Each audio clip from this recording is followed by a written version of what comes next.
Beli ada juga yang jual. Tapi kalau mau buat sendiri, ini dari batu bata itu ditumbuk lalu diayak. Intinya batu bata ini sebagai media supaya air garam itu masuk ke dalam pori-pori telur sehingga dia bisa masuk dan menghasilkan telur. Jadi ini sebagai media. Nah, kalau dia direndam pakai air itu sebenarnya dia bisa masuk, tapi dia masuknya itu patas gitu, cepet gitu. Tapi kalau pakai bata ini dia akan masuk pelan-pelan. Nah, itulah yang membuat telur itu menjadi masin.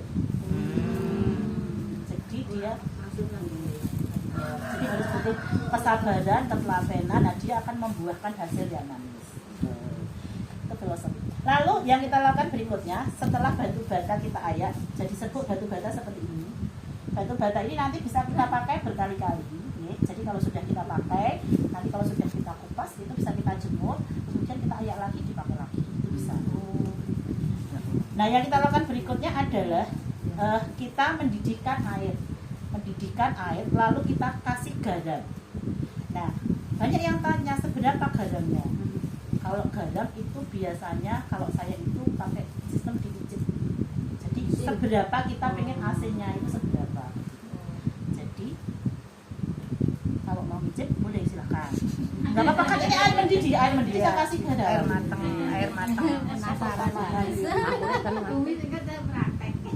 Wah, asin sekali ya. Iya. Ini air mendidih, jadi nggak apa-apa kalau kita minum. Air matang. Jadi untuk apa? Supaya bakteri-bakterinya itu sudah nggak ada. Jadi kita nggak pakai air mentah. Jadi, dan juga itu sebagai media untuk melarutkan garam. Jadi kalau garam dilarutkan di air yang dingin itu kan dia nggak cepat larut ya. Di samping itu juga bakterinya nggak mati. Tapi kalau kita didihkan itu larutnya garam cepat, nanti larut sempurna garamnya dan nanti bakterinya juga mati. Lalu di sini ini air ini karena sudah asin, sudah berasa asin, maka setiap ada tetesan yang ada di batu bata ini yang terkena air sedikit, jadi kita nggak usah harus, kalau saya kan pakai tembok besar nih, kita udah harus mencampur satu tembok dengan susah payah gitu, nggak usah. Jadi kita sedikit-sedikit aja. Jadi setiap batu bata yang kena air itu dia pasti sudah mempunyai asin yang sama, karena airnya ini mempunyai asin yang sama.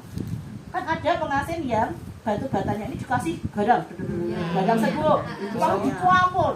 Ada nggak yang seperti itu? Saya. Oh.